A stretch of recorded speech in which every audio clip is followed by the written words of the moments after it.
नमस्कार। Desert storm से मैं विमल शर्मा। डेजर्ट स्टॉर्म लेकर आ रहा है एक नई पेशकश, कहीं अनकहीं। ये कार्यक्रम जैसलमेर की महिलाओं के लिए प्रसारित किया जा रहा है। इस कार्यक्रम में महिलाओं द्वारा कहीं अनकहीं के माध्यम से अपनी बात महिलाओं के सशक्तिकरण के लिए अपनी बात रखेंगी, अपने जीवन की अनछुए पहलुओं को चर्चा करेगी। इनसे चर्चा करेगी हमारी एंकर योगिता सोनी, और हर रविवार को ये दोपहर 2:30 बजे के लगभग प्रसारित किया जाएगा। इसे देखना ना भूलें, ज़रूर देखें। कुछ देर की है खामोशी, फिर कानों में शोर आएगा। आपका तो वक्त था, हमारा तो दौर आएगा। और आज का दौर औरतों का ही है। हालांकि ये कहना अतिशयोक्ति होगी, अभी का नहीं, महाभारत और रामायण के काल में भी उसके पीछे भी औरतों को ही जिम्मेदार ठहराया गया था। तो औरतों का तो दौर काफ़ी लंबे समय से चल रहा है। पर आज का जो समय है, आज के समय में ऐसा कोई क्षेत्र नहीं है जहाँ पे औरत ने अपनी पहचान न बनाई हो। ऐसी कोई मंजिल नहीं है जिसे उसने हासिल न किया हो।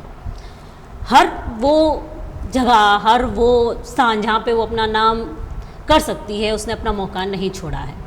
तो ऐसी ही किसी चीज़ को, ऐसी ही पहचान को लोगों तक पहुंचाने के लिए हमने एक सीरीज़ शुरू की है। डेजर्ट स्टॉर्म न्यूज़ ने एक सीरीज़ शुरू की है, कहीं अनकहीं, जिसमें हम उन महिलाओं से, उन औरतों से बात करेंगे जिन्होंने अपने अपने क्षेत्र में कुछ विशेष किया है या विशेष करना चाहती हैं, अपनी पहचान बनाई है।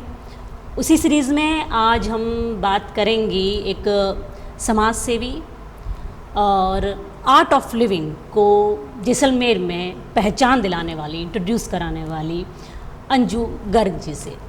नमस्कार अंजू जी। नमस्ते। सबसे पहले तो आपका बहुत बहुत स्वागत है डेजर्ट स्टॉर्म न्यूज़ में। थैंक यू फॉर वेलकमिंग मी, कि आपने मुझे बुलाया और हम खींचे चले आए। आपने अपना कीमती समय दे रहे हैं, उसके लिए बहुत बहुत धन्यवाद।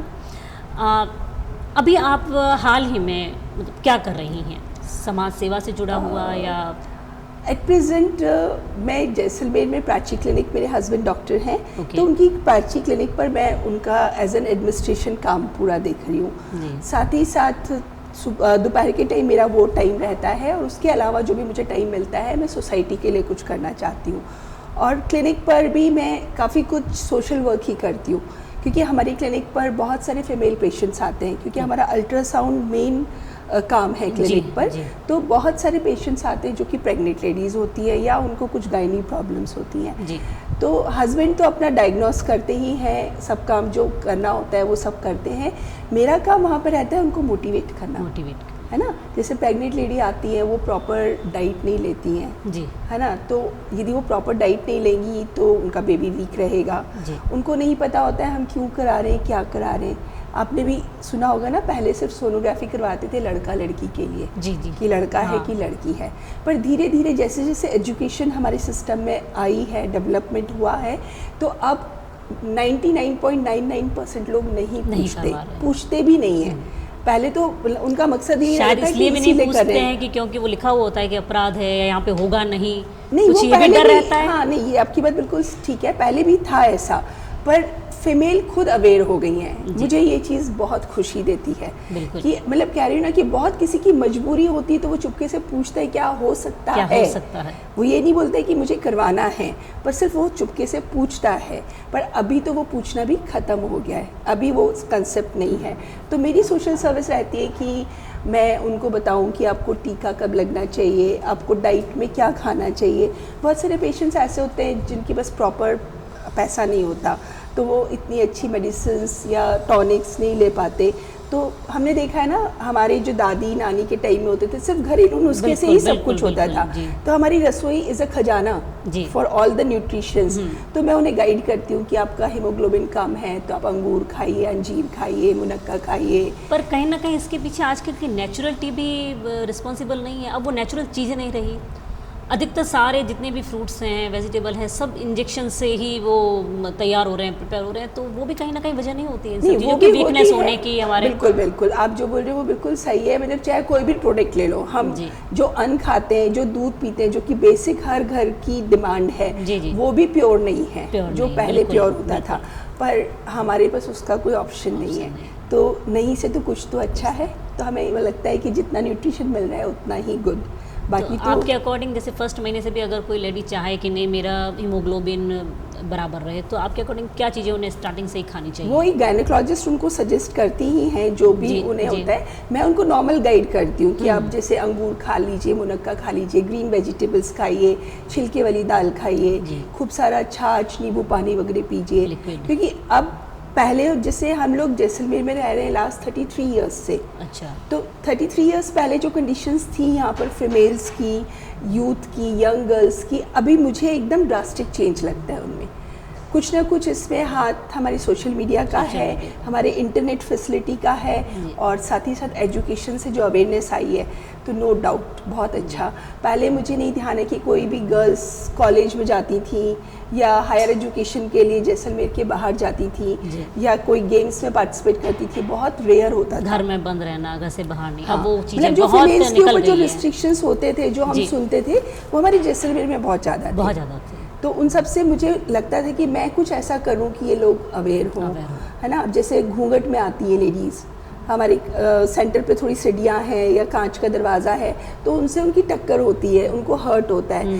तो मुझे लगता है कि घूंघट सिस्टम ख़त्म होना चाहिए। बिल्कुल। तो मैं बहुत सारे जेंट्स को मजाक मजाक में बोलती हूँ, कोई बात नहीं बेटा, आप आधे घंटे थोड़ा सा मुंह ढक के बैठिए, आपको कैसा आपको लगता है, कैसा लगेगा। है ना। हम ये नहीं बोलते कि घूंघट प्रथा गलत है। जहाँ पर एक शर्म होती है वहाँ पर आपको ट्रेडिशन रखना पड़ता है, पर जहाँ पर ज़रूरत नहीं है वहाँ पर अवेयर होना तो चाहिए। इसके लिए भी कहीं ना कहीं औरत को खुद ही बोलना पड़ेगा हाँ। कि मुझे इस घूंघट प्रथा से बाहर निकलना मतलब उनको है। मौका नहीं देते, जेंट्स लोग मौका नहीं मौका देते नहीं उनको। सामने से जेंट्स बोलते हैं, उनके हस्बैंड्स लोग बोलते हैं गांव की है, इसको कुछ आता नहीं है।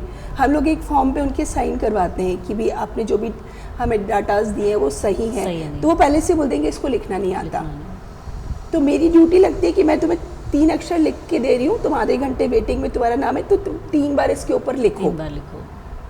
फिर मैं तुम्हें चॉकलेट दूंगी, मैं तुम्हें कुछ गिफ्ट दूंगी। तो ऐसा करते करते धीरे धीरे लोगों में अवेयरनेस आ रही है। तो मुझे वो चीज़ अच्छा लगता है कि आज मैंने किसी को नाम लिखना सिखाया। किसी को नाम। अब पेशेंट्स आते हैं तो उनको लगता है अच्छा अंजू दीदी यहाँ पर हैं तो हमें कुछ मिलेगा, या हमसे जो वो डॉक्टर से नहीं बात करके बात सेटिस्फाइड होती हैं, वो मेरे से बात करके सेटिस्फाइड हो जाती क्योंकि है। रहता भी है लेडीज़ का कि अमूमन जेंट्स होते हैं हाँ। डॉक्टर्स, अब वो ना चाहते हुए भी उन्हें कहीं ना कहीं अपनी शर्म तोड़नी पड़ती है, पर एकदम से तो शर्म ब्रेक होती नहीं है। तो कहीं ना कहीं अगर लेडीज़ का उन्हें साथ मिल जाए तो जरूर थोड़ा सा उनके लिए ईजी हो जाता है। और मतलब वो बहुत खुश होते हैं। सबसे बड़ा बात तो कि मेरे को है कि उनका थोड़ा घूंघट प्रथा कम हो रहा है, पढ़ रही हैं, गेम्स में पार्टिसिपेट कर रही हैं, और हायर एजुकेशन के लिए हम देखते हैं हमारे जैसलमेर में कितने सारे गर्ल्स बॉयज़ सीए बन गए हैं, डॉक्टर्स, गांव-गांव से लड़कियां हैं जो मेडिकल की डिग्री लेकर आ गई हैं, हायर एजुकेशन भी ले लिया है उन्होंने, एमडी कर ली है, एसआरशिप कर ली है। तो प्राउड होता है कि हम जैसलमेर में इतना चेंज देख रहे हैं। आपकी मतलब लाइफ शादी से पहले की, आपकी बातों से तो लग रहा है कि रही होगी खुली, पर फिर भी बताइए आपकी लाइफ कैसी रही थी, मतलब एजुकेशन कहाँ तक की आपने? ओके, मेरी लाइफ मतलब मेरा बचपन बहुत अच्छा बीता था, like golden spoon in the mouth. मैं जब इस दुनिया में आई तो आज जो फैसिलिटीज़ हम सब देखते हैं, मैंने आज से 58 ईयर्स पहले ये देख लिया। कहाँ का जन्म है आपका? मैं अजमेर से हूँ। अजमेर से हाँ जी। तो मैंने अपना एज बता दिया कि मेरी 58 इयर्स एज हो गई है। प्राउड फील होता है कि हाँ हमने एक इतनी मेच्योरिटी पा लिया है। तो I feel proud। मतलब एज में भी मैं इतनी ही फिट हूँ, और कहीं आप लग नहीं रहे हो कि आप 58 नहीं, देखिए हो। फिटनेस की जो आप बात करें ना, मैं बोलती हूँ फिट और हिट होते हैं आपके मन से, दिमाग से। जी। बॉडी तो एक खोल है हमारा, जी, है ना, ये तो अपनी रूटीन में आएगा ही, रिंकल्स आएंगे ही, सफ़ेद बाल होंगे ही, पर सोच क्या है अपनी, मन से आपने अपने बचपन को अंदर जिंदा किया हुआ है। आज भी मैं बच्चों को बाहर खेलता हुआ देखती हूँ ना, तो गाड़ी रोक के उनके साथ खेलने लग जाती हूँ। आज भी मैं बच्चों को इकट्ठा करके उनको गड़ीसर ले जाती हूँ कि चलो बोटिंग करके आते हैं। बचपना मन, तो वो छोटा बचपना सा बच्चा एक वो सब में होता है ना, वो वाली बात तो है। इसलिए मैं बोलती हूँ सब लोगों को अपने अंदर एक बच्चे को बनाए हमेशा रखना बनाए चाहिए। रखना चाहिए। शरीर तो क्या है, एक दिन आए हैं और सबको जाना है ना। हमारे पास ज़िंदगी है तो मौत भी है, जब जिसका वक्त है तब वो जाएगा। पर जब तक आप वो खुश क्यों नहीं रह सकते? प्रॉब्लम सबको है लाइफ में। बिल्कुल। हम अपने मुद्दे से भटक गए, फिर से हम आते हैं। अब अपनी स्टडी के बारे में बता मेरी रहे स्टडी के बारे में, मेरी स्टडीज़ अजमेर में हुई है कॉन्वेंट स्कूल में, और उसके बाद मैं अपने दादा दादी के साथ में बड़ी हुई हूँ, क्योंकि बहुत ज़्यादा पैम्पर्ड और बहुत अच्छे माहौल में मेरा जन्म हुआ और बहुत अच्छे तरह से मेरी परवरिश हुई जी। पर किसी रीज़न से मेरे दादा दादी नहीं चाहते थे कि मैं मेडिकल लाइन में जाऊँ, क्योंकि मैं मेडिकल में जाऊँगी तो मेरी शादी लेट होगी, मैं पढ़ाई ज़्यादा करूँगी, मेरी शादी लेट होगी, पढ़ाई थोड़ा टाइम ज़्यादा मांगती है। तो दादा दादी का एक फोर्स था मेरे पेरेंट्स के ऊपर जी। कि नहीं, हम इसका कन्यादान करना चाहते हैं, क्योंकि मेरी कोई बुआ नहीं है जी। तो उनको था हमने कभी कन्यादान नहीं किया, तो हम इस लड़की का कन्यादान करना चाहते हैं, तो इसको आगे नहीं पढ़ाना। वो सोच होती ना, कन्यादान महादान। हाँ, like तो बिल्कुल वही सोच थी। और उस वक्त वो जो माहौल था उस वक्त ये नहीं था ना कि पेरेंट्स की नहीं मानना। आजकल तो बच्चे बहुत अच्छे से आर्ग्यू कर लेते हैं, रखते हैं, बोलते भी हैं और पेरेंट्स भी मानते हैं। और उस वक्त जो माहौल था वो ये था कि जो भी बोल दिया यस बॉस, या कुछ बोलना ही नहीं है, सर झुका के हामी भर देना। तो वही मेरे पेरेंट्स ने किया जी। और ग्रेजुएशन मेरी कंप्लीट हुई और उन्होंने मेरी शादी कर दी जी। फिर शादी के बाद मुझे इन लॉज भी ऐसे मिले जिन्होंने मुझे सपोर्ट नहीं किया पढ़ने के लिए। हस्बैंड चाहते थे कि मैं पढ़ूं, आगे कुछ लाइन ले लूं, पर फिर वही वाला माहौल हो गया कि वो अपने पेरेंट्स के सामने कुछ नहीं बोल पा रहे थे, तो फिर मेरी एजुकेशन नहीं रही। पर मैंने कहीं ना कहीं अपने आप को रोका नहीं। जब मेरी एजुकेशन नहीं हुई तो मुझे अंदर से कुछ लगता था कि कोई बात नहीं, डॉक्टर बनना शायद मेरी किस्मत में नहीं था, पर मैं कुछ करूँगी जी। तो मैंने छोटे छोटे से काम शुरू करे, जैसे मैंने टेलरिंग सीखा, फिर मैंने टेलरिंग सिखाया लोगों को। वो क्या होता है? सिलाई।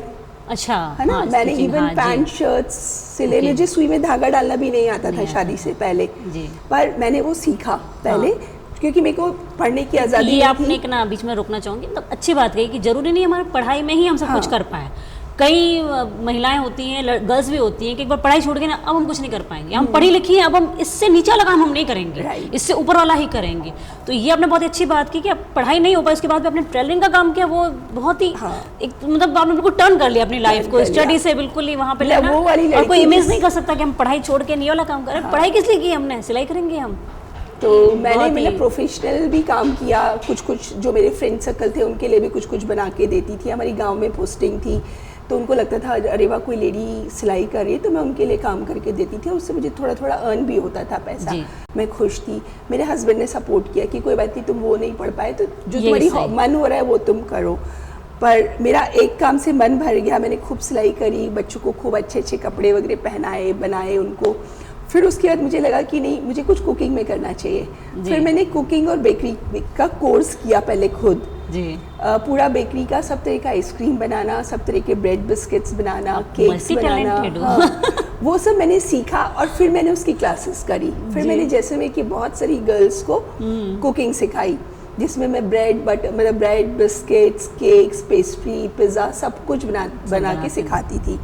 वो सब किया। फिर उससे मेरे को लगा नाउ इट्स ओवर, क्योंकि मेरा शायद नेचर ऐसा है कि मुझे बहुत कुछ करना है। तो फिर थोड़ा सब करना है। फिर मैंने सॉफ्ट टॉयज़ का काम किया। जब उस टाइम बहुत सुंदर सॉफ्ट टॉयज़ घर में बनते थे ना, तो मैंने बहुत लार्ज स्केल पे सॉफ्ट टॉयज़ बनाए, सेल करे और गर्ल्स को, लेडीज़ को भी सिखाया। और साथ साथ में अब तो पूरा पैकेज हो। नहीं ऐसा कुछ नहीं है, बस मुझे शौक था। वो शौक मुझे था कि जैसलमेर में कोई कुछ नहीं कर रहा है, बैठे हैं तो चलिए अपन कुछ सिखाते हैं। वेरी नॉमिनल कॉस्ट, मेरा कोई अर्निंग का पर्पस नहीं था, पर बस ये फील आ जाए कि हाँ आप फ्री में कुछ नहीं करा रहे हो, क्योंकि फ्री की कोई वैल्यू नहीं होती। That was my vision. उसके बाद मतलब ये स्टडी, सिलाई, कुकिंग, टेडी बियर, इन सब में आर्ट ऑफ लिविंग कहाँ से आ गया? हाँ, आर्ट ऑफ लिविंग कहाँ से आ गया? Very nice. क्योंकि आर्ट ऑफ लिविंग के कोई लोगों को तो समझते हैं कि बस वो जैसे अपने आप में ही है, उन्हें मतलब एक जो जनरल जो एक सोच समझी जाती है, जैसे किसी को कहोगे ना आर्ट ऑफ लिविंग यानी वो इंसान अपने आप में है, बस अपने अंदर के बारे में सोच रहा है, उसे किसी से कोई मतलब नहीं। और आप जितनी मल्टी टैलेंटेड हैं, पूरा एक पैकेज, और आप आर्ट ऑफ लिविंग की तरफ कैसे आ गई? उसके पीछे मैंने देखो स्कूल में भी जॉब किया, सेंट पॉल स्कूल में एज अ टीचर मैंने 5-6 ईयर्स जॉब किया। मैं घर में ट्यूशन क्लासेस लेती थी, मुझे पढ़ाने का शौक़ आया। तो मेरी लाइफ में अलग अलग फेजेस आते रहे, ऑटोमेटिकली मैं टर्नओवर होती रही। और जो भी मैं काम करना चाहिए उसमें मुझे हस्बैंड ने फुल सपोर्ट किया, बच्चों ने मेरा फुल सपोर्ट किया, क्योंकि बच्चे छोटे थे तो मैं और कुछ कर नहीं पाती थी, क्योंकि मुझे था कि नहीं, बच्चों को बेस्ट एजुकेशन देना। और उस टाइम यहाँ पर कुछ भी नहीं था जैसलमेर में, कोई मोबाइल नहीं था, नेटवर्क नहीं था। मतलब इवन ए फॉर एप्पल, मैंने बच्चे को जोधपुर से एप्पल ला के दिखाया कि this is A for Apple. Apple नहीं मिलते थे उस समय, एप्पल भी नहीं मिलते थे। It was the time of 1890, है ना। तो सिर्फ एक लाइब्रेरी होती थी जिसमें बच्चों के लिए कुछ आप चीज़ ले आओ और पार्टिसिपेट कराओ। तो मैंने अपने बच्चों को हर चीज़ में पार्टिसिपेट कराया। कोई भी कंपटीशन ऐसा नहीं होता था जिसमें मेरे बच्चे पार्टिसिपेट नहीं करते थे, और अच्छे से रिजल्ट्स उनके होते थे। That was good. फिर धीरे धीरे ऐसे लाइफ बड़ा स्मूथली चलती जा रही थी। बच्चे थोड़े से बड़े हो गए, लाइक 10th और 7th क्लास में, तो उनको था हायर एजुकेशन के लिए कहाँ जाएं। तो देन दे चूज़ कोटा जी। तो जब बच्चे कोटा चले गए तो काफ़ी मेरे लाइफ में ब्लैंकनेस आ गया कि अभी कुछ और काम नहीं है। तो फिर हस्बैंड ने बोला कि आप क्लिनिक ज्वाइन कर लो जी। तो फिर मैंने क्लिनिक ज्वाइन किया। पर क्लिनिक ज्वाइन करते करते अच्छे से लाइफ चल रहा था। फिर मुझे मेरी एक फ्रेंड ने बताया कि मैंने एक आर्ट ऑफ लिविंग का प्रोग्राम किया है बेंगलोर में, बहुत अच्छा है, तुम भी करो। तो मुझे लगा ऐसा क्या है आर्ट ऑफ लिविंग में कि मैं भी करूँ। और मेरी लाइफ तो बहुत अच्छी चल रही है, जो भी मेरे पास है, जितना भी मैं कर रही हूँ, I am much more satisfied. तो एक जना आया कि यहाँ पर कैंप लग रहा है जैसलमेर में, आप आइए जी। तो मैंने सबसे पहले वो फॉर्म भर दिया। मैंने कहा मेरा और मेरे हस्बैंड का दोनों का फॉर्म भरो, हम लोग कल से ज्वाइन करेंगे। तो वो 6 डेज़ का कोर्स था। 6 डेज़ मैंने जब वो कोर्स किया, जो भी उसमें प्रोसेस, टेक्निक्स और चीज़ें हमें सिखाई गई, तो वो जो 6th डे था, मुझे लगा कि मैं जिसको लाइफ समझ रही थी, जिसको मैं बेस्ट समझती थी, दैट वाज नथिंग। अभी तक जो भी मैंने लाइफ जिया है, लाइक 40 इयर्स की तो मैं हो गई होंगी, 40-45 इयर्स की। तो मुझे लगा कि शायद मेरा गलत विज़न था। जिसको मैं खुशी समझ रही थी, जिसको मैं खुश थी, जिसको संपूर्णता समझ रही थी कि हाँ बस यही हाँ, सब कुछ है, तो जो उससे कुछ आगे है भी मेरे पास, है। मेरे को कुछ जरूरत नहीं है। आर्ट ऑफ लिविंग क्या है? आर्ट तो हम लिविंग कर ही रहे हैं ना, हाँ। तो इसमें आर्ट क्या है? आर्ट क्या है? पर वो कोर्स ने मेरा लाइफ को, माइंड को पूरा चेंज कर दिया। उन्होंने मेरे को बोला कि इसमें आपको 40 डेज प्रैक्टिस करना है, then after that you will get start the results. और 40 डेज मैंने प्रैक्टिस करी और आज का दिन है। मैं बिल्कुल नहीं रुकी हूँ, चाहे कुछ भी हो जाए, मुझे डेली साधना क्या करना ही होता है। चेंज नज़र आता है आपको? देखिए, हम सब लोगों की लाइफ में क्या होता है, हमारा मन क्या करता है, या तो पास्ट में रहता है या फ्यूचर में रहता है ना। हर एक की लाइफ में प्लस माइनस होते हैं, चाहे आप हाउस वाइफ हो, चाहे बिजनेस करते हो, चाहे आप जॉब करते हो, कुछ ना कुछ, क्योंकि जिन सराउंडिंग्स में हम रहते हैं, तो हर जना आपका जैसा नहीं हो सकता, आपकी सोच जैसा नहीं हो सकता। किसी ने आपको कुछ कह दिया, वो बात आपको लग गई, वो तो कह के भूल गया, पर व्हाट अबाउट यू? कहीं ना कहीं वो बात आपको डिक कर रही है, स्टक कर रही है ना। जैसे हम अपना बॉडी का स्पा करवाते हैं, पार्लर जाते हैं, फेशियल करवाते हैं, इवन स्कूटर जो कि 1 लाख रुपए का है, उसकी भी हम सर्विस कराते हैं, राइट। बॉडी की हम अपने सर्विस करते हैं, इसको सजाते हैं, संवारते हैं। What about our mind? क्या हमने इसकी कभी सर्विस करवाई? जिस दिन से पैदा हुए माइंड में इतनी खिचड़ियाँ पकती रहती है ना। कि जब से हम दुनिया में हम लोगों ने एंट्री मारी है, तब से हमने इसके अंदर जो भी आ रहा है उसको स्टोर किया है। उसने ये बोल दिया, कभी खाली नहीं किया ना। बिल्कुल बिल्कुल। एक डस्टबिन को हम रोज खाली करते, कितना भी बड़ा हवेली हो, कितना भी बड़ा होटल हो, डस्टबिन तो होता ही है, क्योंकि सारा गार्बेज उसमें होता है। तो ये क्या है हमारा? आपने इसे डस्टबिन बना दिया। तो गार्बेज ही तो है, हम लोग ने कभी खाली नहीं किया इसको। जो भी हमारे दिमाग क्या पकड़ के रखता है, अक्सर हम गलत चीजों को पहले दिमाग में लेके रखेंगे। आपकी मैं कितनी भी तारीफ करूं और मैं बोल दूं ये बिंदी आपके ऊपर सूट नहीं कर रही, इसमें आप पिंक लगाते तो ज्यादा सुंदर लगते, तो आपका दिमाग कहाँ गया? बिंदी पर। सिर्फ बिंदी पर। कि जब आप नेक्स्ट टाइम बोलोगे आपको दिमाग में क्लिक करेगा, अरे अंजू दीदी ने बोला था पिंक बिंदी ज्यादा सुंदर लगती। मैंने आपकी बाकी चीज़ों की भी बहुत तारीफ करी है, आपके नेल्स बहुत सुंदर हैं, आपकी रिंग्स बहुत सुंदर हैं, बैंगल्स बहुत सुंदर हैं, but you don't remember those things. हमें वो जो गलत चीज़, जो भी नेगेटिव चीज़ों की ज़्यादा वो, तो हम लोगों का नेचर है कि नेगेटिव को स्टोर करना और एक बात का बतंगड़ बना के 10 गुना करना। बिल्कुल। तो इसको खाली करने की टेक्निक है art of living. Art of living, जैसे मुझे भी कहा ना आर्ट ऑफ लिविंग, तो मेरे दिमाग में क्लिक किया योगा। हाँ, योग। तो ये क्या आर्ट ऑफ लिविंग और योग कनेक्ट हैं? योग मतलब क्या है? जोड़। एक होता है योग, एक होता है योगा। एक होता है हम फिजिकल बॉडी के लिए कुछ एक्सरसाइज करें, कुछ पॉस्चर्स करें, पर जब हम उन पॉस्चर्स को अपनी ब्रेथ के साथ कनेक्ट करते हैं तो डेट इज कॉल्ड योग, जुड़ाव। योग मतलब किसी चीज से जुड़ा। योग और योगा आपने बोला, हाँ। ये तो दोनों एक ही है ना? योग क्या होता है मतलब किसी ये तो- चीज को जोड़ना, और जी। योगा होता है एक्सरसाइज का एक पार्ट। अच्छा, मुझे लगा था ये योगा मतलब इंग्लिश वर्ड होने की, जैसे कृष्ण को कृष्णा बोलते हैं इंग्लिश कृष्णा में, बोलते तो योग को योगा। नहीं, तो मुझे लगा योग वो मतलब difference जोड़, है। जी किसी भी चीज को जोड़ना, मतलब आप कनेक्ट हो रहे हो अपने ईश्वर से, जी अपनी आत्मा से कनेक्ट हो रहे हो। हम सिर्फ अपने सोल के बारे में कभी भी नहीं सोचते। बिल्कुल। तो आर्ट ऑफ लिविंग में बहुत सुंदर गुरुदेव ने 5 पॉइंट्स दिए। ये श्री श्री रविशंकर जी की ऑर्गेनाइजेशन है, अच्छा। जो कि 180 कंट्रीज में चल रही है, और जिसके अंदर बिलियंस लोग हैं। छोटे बच्चों से, मतलब 5 साल के बच्चे से लेके 100 इयर्स तक के बच्चों के लिए लोगों के लिए इसमें प्रोग्राम्स हैं, और सब लोग प्रैक्टिस करते हैं। इसमें बहुत सारे WHO में रिसर्च पेपर्स इसमें हैं। प्रैक्टिस होना जरूरी है? हाँ, इसमें जो बेसिक कोर्स होता है that is called happiness course. Okay. वो 4 to 6 डेज का कोर्स होता है, जिसमें you learn the technique how to do it. Okay. जब आप उसको सीख लेते हैं, उसके बाद you have to practise on your own daily. और आजकल तो इतना ज़्यादा गुरुदेव चाहते हैं कि हर घर में स्माइल जाए, तो डेली प्रैक्टिस के लिए भी आप लोग फ्री ऑफ कॉस्ट अलाउड हो, कि एक बार आपने सीख लिया, फिर हम डेली प्रैक्टिस करते हैं, आप उसमें आके ज्वाइन करिए। प्रैक्टिस में वही वो योगा के साथ ना बैठना करना, ऐसा हाँ, कुछ वो पूरा पॉस्चर हाँ। तो होते ही है। इसमें है सुदर्शन क्रिया, ब्रीदिंग टेक्निक। ओके। हम जैसे सांस, आप आए थे दुनिया में, सांस लिया और जाओगे तब सांस छोड़ोगे, लेना और सांस छोड़ना, इसी के बीच में हमारी पूरी लाइफ है। लाइफ है, बिल्कुल। इसके बिना तो कुछ लाइफ नहीं है। बिल्कुल। आप खाना खाए बिना कितना टाइम रह सकते हो?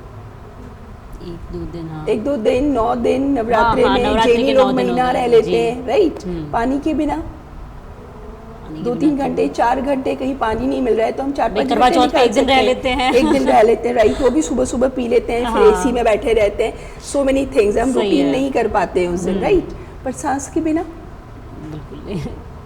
तो how important is breath, but we are not aware for the breath. बस ये तो हमें फ्री में मिली है, तो आ रही है, जा रही है, कुछ नहीं पता हमें। फ्री की चीज़ों की वैसे वैल्यू उसकी वैल्यू नहीं होती। जब हम दौड़ते हैं, जुम्बा करते हैं, एक्सरसाइज करते हैं, साइकिलिंग करते हैं, जी। तब हम हाफते हैं, तब हाँ। हमें लगता है सांस चल रही है। सांस चल रही है। तो सांसों से ही हम अपने मूड्स को कैसे चेंज कर सकते हैं। जी। जैसे सांस, अब आप जब बहुत खुश होते हो, किसी के प्यार में होते हो, या फूल सूंघ रहे होते हो, तो आपकी सांस कैसी होती है? डीप और लंबी होती है, ठीक है। जब आप गुस्सा कर रहे होते हो, रो रहे होते हो, किसी पे चिल्ला रहे होते हो, तो आपकी सांस कैसी होती तेज हो है? जाती है ब्रीथिंग। ब्रीदिंग तेज हो जाती है, उखड़ जाती है, कि आपको रुकना पड़ता है रुकना कुछ पड़ेगा, बोलने के लिए, सांस आपकी लेने के सांस लिए, अटक हाँ, नहीं हो वेट रही करना था, पड़ता है, राइट। जी। बचपन में हमने सुना है ऐसे, जब भी गुस्सा आता है तो बोलते हैं उल्टी गिनती गिन लो, हाँ, थोड़ा पानी पी लो, पानी वाई? पी लो, ताकि आपकी सांस को आप ब्रेक दे दो, जी। राइट। तो जब आपको गुस्सा है तो सांस अलग है, जब आप खुश हो तो सांस अलग है, आप सीढ़ियाँ चढ़ रहे हो, भाग रहे हो, तो सांस की वाइब्रेशंस बिल्कुल, अलग है। बिल्कुल। तो हमारे इमोशंस पे सांस कनेक्टेड है ना, तो उसी तरह से हम सांसों को ध्यान में रख के अपने इमोशंस को कंट्रोल कर सकते हैं। अच्छा। This is the magic, This is the magic. It's a vice versa. आपको बहुत गुस्सा आ रहा है, पर आपने सांस सीख लिया कैसे करना है, उस वक्त आपने 2-3 सांस लिया और आपका गुस्सा रफू चक्कर। मतलब आपको लगता है कि आर्ट ऑफ लिविंग की वजह से आपका अपने आप पे कंट्रोल है, अपने Very इमोशंस पे कंट्रोल है। Very true. मेरे साथ भी लाइफ में बहुत सारी चीज़ें, जैसे सभी लोगों के साथ होता है, मेरे साथ भी हुआ था, क्योंकि मैं भी उसी दुनिया की इंसान हूँ, तो मेरे साथ भी प्लस माइनस लाइफ में हुआ। इन लॉज से, हस्बैंड से, कभी बच्चों से, कभी सर्वेंट से, कुछ ना कुछ इमोशंस आपके टॉर्चर होते रहते थे। बिल्कुल। तो उनको हम लेकर बैठ जाते थे, तो आपकी नींद उड़ जाती थी, आपको दूसरी बॉडीली प्रॉब्लम स्टार्ट हो जाती है, क्योंकि आप ढंग से सो नहीं पा रहे हो, आप इरिटेटिंग हो, अपना किसी का गुस्सा आप किसी पे उतार रहे हो, ये सब कुछ नेचुरल सी चीज़ें हैं, राइट। बिल्कुल। तो जब आपने आर्ट ऑफ लिविंग सीख लिया, तो आर्ट ऑफ लिविंग में सबसे पहला कि ये लिव इन प्रेजेंट मोमेंट। आप वर्तमान क्षण में रहो, वर्तमान में रहो। जो हो गया वो हो गया। That is a dead body. Dead body किसी कितनी भी अपने की हो, वो वापस नहीं आ सकता, बिल्कुल। है ना। तो वो ख़त्म हो चुकी है चीज़, चाहे आप कितना भी कुछ भी कर लो, कितना भी पैसा खर्च कर दो, कुछ भी कर लो, वो चीज़ नहीं आ सकती। तो जो पास्ट हो गया, ट्रेन जानी थी, ट्रेन चली गई, आप अब दो तो हाईवे दो दूसरी सेकंड ही लेट होगी, पहुंचे, हाँ। तो अब ट्रेन को कोसने से या उसके कारण गुस्सा किसी और चीज़ पे उतारने से क्या मिलेगा? अब मान लो कि ट्रेन चली गई क्योंकि आई वॉज लेट, सही है। अब उसके लिए आप इरिटेट हो, परेशान हो, मैं ये कर लेती, मैं ऐसा कर लेती, ये हो गया, उसके कारण मेरा ट्रेन छूट गया, तो nothing, you are wasting your time in life. बिल्कुल। और यदि हम फ्यूचर के बारे में सोचते हैं, कल ऐसा हो जाएगा, परसों ऐसा हो जाएगा, मैं ये ये तो कर एक लूँगी। बहुत ही मतलब सामान्य इंसानी फितरत है। हाँ, हम सब सोचते हैं अभी Right. हम यहाँ से फ्री होंगे, मैं कल मैं क्या करूँगी, मुझे ये करना है, मुझे उसके लिए प्रिपेयर रहना है। हाँ। तो ये तो एक बहुत ही साधारण सा मतलब इंसानी आदत है बिल्कुल हमारी। आप सही बोल रहे हो, पर जैसे आप पर प्रेजेंट में रह रहे हो, क्या फ्यूचर की प्लानिंग हमें करनी है। ऐसा तो नहीं कि फ्यूचर का आप प्लान ही नहीं करोगे तो आप कल यहाँ पर अपने ड्यूटी पर कैसे आओगे, पर फ्यूचर की प्लानिंग आप प्रेजेंट में खुश रह के करो। कल किसने देखा, सही है। हम आज अपना फ़ोन का रिचार्ज कराते हैं, 1 साल का करा दो, सस्ता मिल रहा है, पर क्या आपको पता है 1 साल आपकी लाइफ भी है या नहीं है। हो सकता है एक साल बाद प्लान कुछ अच्छा आ जाए। पर डे का रिचार्ज कराना चाहिए। नहीं, दिस इज एन एग्जाम्पल। ना, बिल्कुल जियो तो सही, लाइफ सही। अभी जियो, एट प्रेजेंट खुशी कहाँ है। आप सांस ले सकते हो क्या कल की, सही है। कि मैं कल सांस लेना भूल गई थी, आज इकट्ठा ले लेती हूँ, जो या छूट कल गई वो मैं भी बहुत- नहीं ले हाँ, सकते हैं। कल मैं बहुत बिजी हूँ, आज ही ले लेती हूँ आज ही ले सांस। लेती हूँ, नॉट पॉसिबल। सांस कहाँ रहती है, हमेशा प्रेजेंट में रहती है। ये आपके अकॉर्डिंग आर्ट ऑफ लिविंग औरतों के लिए, गृहिणियों के लिए, स्पेशली हाउसवाइफ्स के लिए कहाँ तक बेनिफिशियल है, मतलब कहाँ तक इसमें उनको फ़ायदा हो सकता है कि उनको आर्ट ऑफ लिविंग से जुड़ना चाहिए? 100%। गुरुदेव का विज़न है कि आर्ट ऑफ लिविंग सिर्फ लेडीज़ के लिए नहीं है, सभी के लिए, जो भी इंसान सांस ले रहे हैं ना, उन सब के लिए बहुत क्योंकि देखो जरूरी आपको ही पता है, गृहिणियाँ जो होती हैं, घर का काम करना है, सास ससुर को संभालना है, बच्चों को संभालना है, फिर उन्हें कहोगे आपको थोड़ी देर योग लगा के बैठना है, तो कहेंगे इतनी देर में तो मैं अपनी रोटियां बना दूं, इतनी देर में तो मैं नाश्ता बना दूं। मतलब उनके दिमाग में हर वक्त काम रन करता रहता है। ससुर जी को ये देना है, सास को वो देना है, बच्चों को ये देना है, हस्बैंड का ध्यान रखना है, टिफिन पैक हुआ कि नहीं हुआ, कपड़े प्रेस हुए कि नहीं हुए, इतना काम उनके दिमाग में रहना होता है। उस समय आप उन्हें कहोगे आप आर्ट ऑफ लिविंग से जुड़ो, तो वो कहेंगे यार और भी कई काम पड़े हैं। तो वो ऐसा क्या चीज़ है जिसकी वजह से वो इसकी तरफ टर्न करें, या इसकी तरफ उनका झुकाव हो, देखिए, लगाव हो? जब हम कुछ काम करते हैं, आपको मान लीजिए, मैं आपको एक छोटा सा एग्जांपल दे रही हूँ, आपको यहाँ से जोधपुर जाना है ना, आपको रास्ता नहीं पता है, आप कभी बाड़मेर रोड पे जा रहे हैं, कभी रामगढ़ रोड पे जा रहे हैं, कभी मोहनगढ़ रोड पे जा रहे हैं, तो क्या आप जोधपुर पहुँच पाएंगे? नहीं, बिल्कुल। क्या है, क्यों नहीं पहुँच पाएंगे? क्योंकि उसका सही क्योंकि आप रास्ता ही सही नहीं रास्ता पता नहीं है ना। अभी यहाँ से आपको हनुमान चौराया जाना है, जी। अभी आपको रात को 12 बजे पहुँचना है, तो आपको कितना टाइम लगेगा वहाँ जाने में? Hardly 3 minute. Hardly 3 minute. और आप ट्रैफिक टाइम में, ऑफिस टाइम में जाते हैं, तो आपको कितना टाइम लगेगा? 5-10 मिनट ज़्यादा लगेगा। ज़्यादा लगेंगे, राइट। तो उसी तरह से हमारे दिमाग में ट्रैफिक ऑफ थॉट्स और ट्रैफिक ऑफ इमोशंस है जी। ना। जब ज़्यादा ट्रैफिक रहता है, आप रोटी बना रहे हैं पर आपके दिमाग में 50 तरह की चीज़ें चल रही हैं, तो आप ज़्यादा टाइम कंज्यूम करोगे उसमें। आप उसको मैं अपना 100% नहीं दे रहे हो, क्योंकि इससे मतलब कंसंट्रेशन बढ़ता है, एकाग्रता, हाँ, फोकस बढ़ता है, कंसंट्रेशन बढ़ता है, आपकी सोच चेंज हो जाती है। जी। ये मेरा अपना एक्सपीरियंस है। किसी ने कुछ कहा, आप ये नहीं है कि आप आर्ट ऑफ लिविंग कर रहे हैं तो आप भगवान बन गए, ऐसा कुछ भी नहीं है। या आप कभी मरोगे नहीं या अजर अमर हो गए, ऐसा कुछ भी नहीं है। पर हाँ, जैसे एक छतरी काम करती है बारिश के टाइम में, आपको बारिश से बचाती है। बारिश तो होगी तो बम्बार्डमेंट्स तो होंगे आपके सराउंडिंग्स की, आपको प्रॉब्लम्स आएंगी, नेगेटिविटी भी आएगी, पर आपका जो सुदर्शन क्रिया है वो आपका अम्ब्रेला की तरह काम करेगी। अच्छा। This is the nice. तो इसलिए मैं बोलती हूँ, और स्माइल जो बोलते हैं ना, इसमें जो ब्रीदिंग टेक्निक है, तो हम देखते हैं छोटा बच्चा सोता है तो कैसे सांस लेता है, पेट से पूरा सांस लेता है, तो हम देखते हैं उसकी चद्दर भी ऊपर होती है ना। और हम जब सोते हैं, धीरे धीरे हमारी सांसें छोटी होती जा रही है। जब हमारी हम यहाँ से सांस ले रहे हैं। हाँ, जब हमारी सांसें छोटी होती हैं तो अंदर के टॉक्सिन्स पड़े रह जाते हैं अंदर। आपका क्या काम होता है सांस का? ऑक्सीजन लेना और कार्बन डाइऑक्साइड छोड़ना। What is carbon dioxide?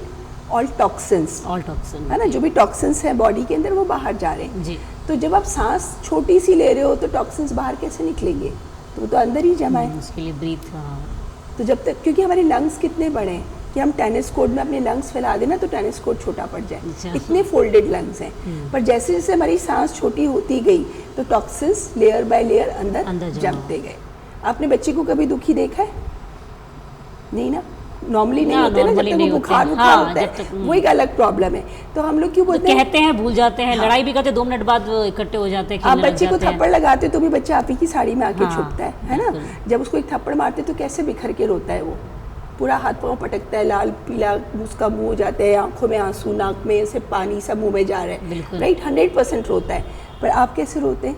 आज आपको किसी ने कुछ कह दिया, आज थोड़ा सा रो लिए, अंदर ज्यादा होता है, आंसू कम निकल आते हैं। 1 महीने बाद वो बात याद आई, फिर रो लिए। 2 साल बाद वो वाली बात आई या वो इंसान आपको वापस दिखा, फिर रो लिए। तो आपके अंदर तो कचरा भरा हुआ ही है ना। इसलिए मैंने बोला हमारा दिमाग और मन डस्टबिन के, उससे मैंने उसको कंपेयर किया। जैसे अंजू जी आप हमें बहुत ही अच्छी बात बता रही हैं, पर कुछ हम समय से बंधे हुए हैं। नहीं, कोई बात नहीं। नहीं, आप मुझे इतनी अच्छी चीज़ें लग रही हैं मुझे कि हमें काफ़ी अच्छा इस पर डिस्कशन हो सकता है। पर मैं आपसे मतलब अब समय से बंधी हुई इसलिए थोड़ा सा आपसे बीच में रोकना चाहूँगी। आप अपनी तरफ से लेडीज़ को क्या सजेशन देना चाहेंगी? लेडीज़ को मैं ये बोलना चाहूँगी कि कभी भी तो अपने ऊपर प्राउड नहीं करें किसी भी चीज़ में। जो भी काम कर रहे हैं ना, आप अपना समझ के करें, आप जैसे हैं वैसे रहें, कभी भी कुछ दिखावा नहीं करें। मतलब मैं अपनी खुद की फीलिंग्स आपको बता रही हूँ कि दिखावा करने से क्या होता है ना, हम अपने अंदर हम सहज नहीं रह पाते, हम असहज हो जाते हैं कि हमें वो क्या बोलेगा, उसको मुझे ये प्रेजेंट करना है, उसे मुझे दिखाना है, उससे क्या फ़र्क पड़ रहा है। आज आप मेरे से 2 मिनट मिले, 2 मिनट के लिए मैंने अपने ऊपर 2 घंटे ख़राब किए, डजेंट मैटर। मैं जैसी भी हूँ वैसा ही आप मुझे पसंद करें, मैं जैसी हूँ वैसे ही आप मुझे प्यार करें। तो दैट इज़ द रिलेशनशिप। तो हमें कभी भी दिखावा नहीं करना चाहिए।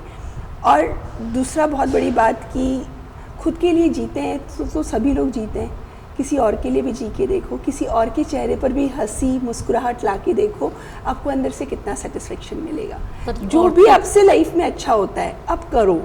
अब ये मत सोचो ये काम छोटा है या ये काम बड़ा है, या ये मैं करूँगी तो लोग क्या कहेंगे या लोग क्या समझेंगे।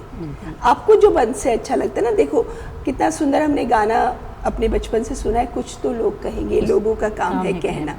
तो हमें ऐसा भी नहीं करना है कि हम ऐसी दादागिरी करें कि हमें लोग कह रहे हैं हम परवाह नहीं करें, पर परवाह करते हुए अपनी दिल की सुने। हमेशा सुनिए, सबकी करिए मन की, जो आपका मन कर रहे हैं ना वो करें। हमेशा स्माइल करें और हमेशा जैसा आप बोएंगे वैसा आप काटेंगे। तो जो संस्कार आपके हैं वो आप अपने दूसरों को दो, बच्चों को भी वही दो। पॉजिटिव रहेंगे, पॉजिटिव रहो, पॉजिटिव आपको आएंगे। वापस मिलेगी ना। तो आप किसी से उम्मीद मत करो कि मैंने आपके लिए ये किया तो बदले में आप मुझे यही करेंगे। आपको जो करना है आपने अच्छे किया, आपने अपने लिए किया। अब सामने वाला नहीं कर रहा, कोई बात नहीं, लेट इट बी। आप हर एक को जो जैसा है वैसा अपना लो। तो ये जो जितने भी पॉइंट्स हैं ये सारे मुझे लगता है आर्ट ऑफ लिविंग के ही हैं। अच्छा। क्योंकि इतनी छोटी छोटी बातें गुरुदेव ने इतने प्यार से और इतने अच्छे तरीके से समझा दी ना कि लाइफ में आप एक भी चीज़ यदि अपने ऊपर इम्प्लीमेंट कर देते हो ना तो बस आप ऐसा लगते हो। इस इंटरव्यू के जरिए थोड़ा बहुत आर्ट ऑफ लिविंग हमें भी मिल गया, उसका मैसेज, रियल मैसेज हमें भी मिल गया। बिल्कुल नहीं, हम चाहेंगे कि हम जैसलमेर में कैंप्स करते रहते हैं हर महीने जी। तो इस कैंप में ज़्यादा से ज़्यादा लोग जुड़ें, ज़्यादा से ज़्यादा लोग आएँ। खाली ये आर्ट ऑफ लिविंग ऐसा नहीं है कुछ योगा, इसका एक गलत मिथ है कि कुछ योगा है या हमें किसी को गुरु बनाना पड़ता है या हमें चेला बनाना पड़ता है। Nothing doing like this, everything is on Google, everything is very transparent. तो कभी भी आए लोग, मेरे कहने से कहीं पर भी जुड़े, मतलब ऑल ओवर वर्ल्ड इसके प्रोग्राम्स चल रहे हैं। आप ऑफलाइन कर सकते हैं, मोस्ट वेलकम। आप ऑनलाइन कर सकते हैं, मोस्ट वेलकम। आप आश्रम में जाके करना चाहते हैं, आप आश्रम में जाके करिए।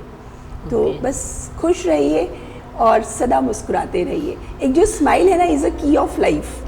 कितनी भी तकलीफ अंदर है ना, पर आपने चेहरे पर स्माइल कर लिया ना तो तकलीफ भी अपना रास्ता बदल लेती है ना। तो लाइफ है तो सब चीज़ें आएंगी, ऐसा नहीं है कि आप हमेशा पॉजिटिव रहोगे ना। हर वक्त निकल जाता है, अच्छा वक्त भी निकलता है, बुरा वक्त भी निकल जाता है। तो डोंट बी स्टक, चलते रहो, चलता रहना ही लाइफ है। चलते रहिए, बिल्कुल। आपने अपना समय दिया अंजू जी, उसके लिए बहुत बहुत धन्यवाद। और आप जो बातें हुई मुझे रोकने का मन तो नहीं कर रहा था बीच में, और फिर कभी हम आपको दोबारा बुलाएंगे इस फॉर श्योर। थैंक यू के लिए। Thank you very much.